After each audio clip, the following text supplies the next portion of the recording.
Eagle-eyed football here. Crystal Oh, Palace 1, Southampton 2. I'm here with the happiest man in the world, Tristan O'Free. How are you doing, my friend? I'm miserable. I'm sorry, but what happened? You got a goal up, and then two stupid mistakes by our goalkeeper, who is awful. He's shocking, Vicente. How he's our number one goalkeeper, I'll never know.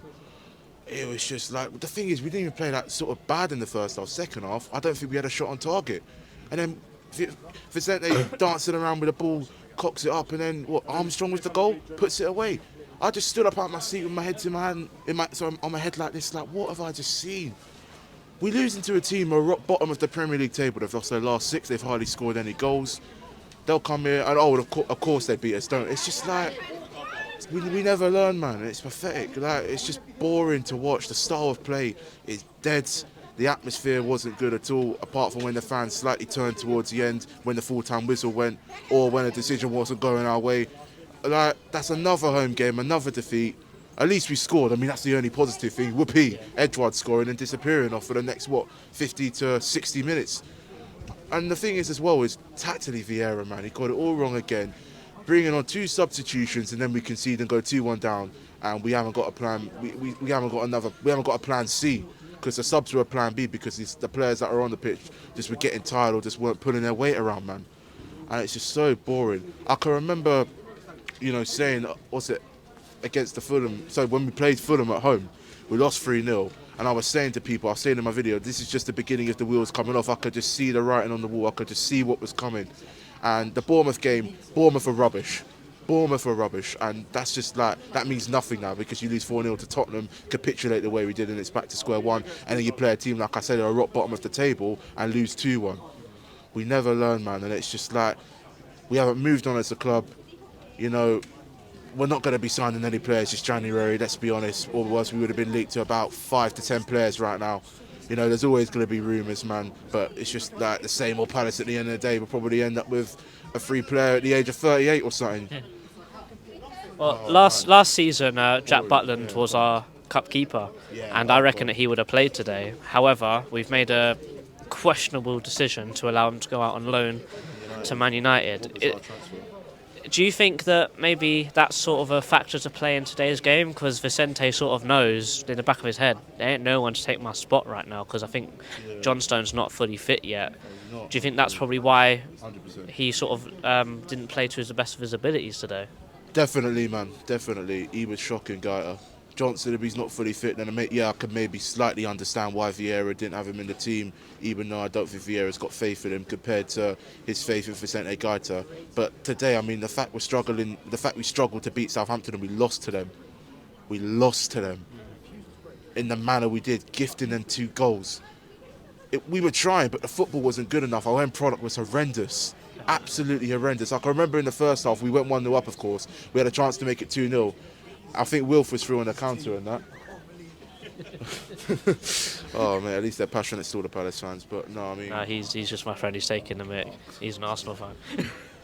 This is all really, innit? Yeah, I mean, I'm just lost for words. Like, getting back to what we were talking about, when the second goal that went in and that, I was just in shock. I was just shell-shocked. I was just sort of standing there. I just couldn't believe what I was watching. There's no passion, the drive, and our identity in play as a club has just gone. It's gone. And I'm just like, it's funny because I'm just more calmer now than I was against Tottenham. And this is Southampton, who are worse than Spurs, who are bottom of the table. I was just like, I don't know where we're going to go. We're going down to the Championship right now with the way we're playing. As you see in our run of games, Chelsea away, Newcastle at home, Man U away, Brighton at home, which could be the final nail in the coffin for Vieira.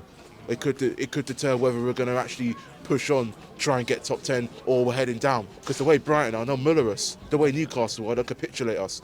Chelsea with their second team, they'll hammer us probably 3 or 4-0. It's just like, there's no system, there's no plan, there's no desire, and it's just like, the club's flat because we haven't pushed on. We've gone backwards from last season. Last season, it was brilliant. We went to Wembley. We were beating the likes of beating the likes of Arsenal, Tottenham, Man United at home. This season, we're struggling to beat Southampton at the bottom of the table. It's like, I'm just fed up. I'm tired. I'm fed up of the same thing most seasons. not getting results, not being clinical with our chances, and not scoring many goals. How many goals have we scored this season? 18. Haaland's got 21. Harry Kane's nearly close to 15 goals, and he'll probably end up with 18 goals soon or something like that, maybe even 30 plus. It's like, it's embarrassing, man. And this club is an absolute mess and a joke, honestly. Rounding out with a small positive, I guess. When we saw the starting lineup, we saw that Hughes was finally in that midfield, and so is Edward. What was your thoughts on the starting lineup today? Oh, it's good. I thought it looked like we had a good balance, and we went a goal up, and I was like, here we go, and then we just make one mistake. I mean, we know what happened with the game, but it was a positive lineup. That's the best team we could have put out, and we lost still. That's the worrying thing. It's not like we played our reserves and got beaten like 2-1, maybe 2-0 by Southampton, like, if you look on the other sort of half of it. But that was our best team. And the team we played against Spurs, that was our best team, and we got hammered 4-0 by a second-rated Tottenham team, really. Southampton today as well. Like, when we got our first team, I expected us to go for it. I said we win 3-2. I was that confident because Southampton was so poor. They've been so poor recently. And the way we just fell apart, I mean, it just gives no hope between now and the end of the season. Like, I was chatting to some Palace fans over there. They think we're going down. Some even are calling for Vieira's head. I know I called him useless in the fan cam. Part of me kind of regrets saying that. But after that today, I just like, what's his strategy? What's his aim? What does he want to achieve? Is he getting backed properly by the boards? Has he lost the dressing room already? It looks like he has. And I feel like it's going to get a whole lot worse and a bit more rougher for us than that. Honestly, it's just depressing right now. The way this club is and the form and the results we've been getting. Just shambles. Finally, so I'll let you go. Who was your man of the match? And if you can't think of it, who's your brick of the match? So man of the match. I don't even know. I mean, both teams were crap, let's be honest. Southampton were just lucky. If we're man of the match, I'll go with Eze. I sort of go with Eze for some reason. He came on, he didn't actually do that bad. He looked like he should have been started from the get-go. Okay. Wilf wasn't good enough. Someone said Wilf should have got it. I looked at him like, what? He was poor. I had to give it to Eze. I can't think of anyone who was good. Defensively, we were awful. They had chances, Southampton, as well at times. We were just open defensively, running around like a bunch of headless chickens. Eze came on and he looked composed. He was trying at least.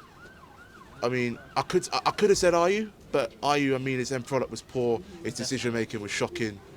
He didn't play as well as he did against Tottenham.